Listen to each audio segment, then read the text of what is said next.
অনেক অসাধু ব্যবসায়ী আছে রমজান আসলে নিত্য প্রয়োজনীয় পণ্যের মূল্য বৃদ্ধি করে দেয়। এরকম আছে না নাই?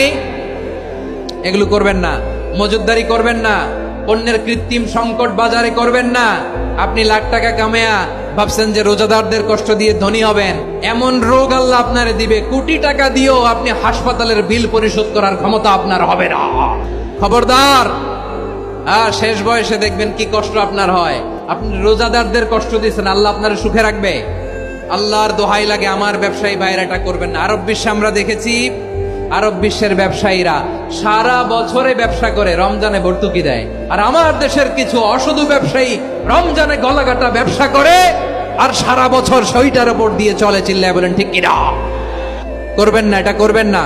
নিত্য প্রয়োজনীয় পণ্যের মূল্য বৃদ্ধি করা হারাম, পণ্যের কৃত্রিম সংকট তৈরি করা হারাম, মজুতদারি করা হারাম, রোজাদারদেরকে কষ্ট দেয়া হারাম। এটা করবেন না।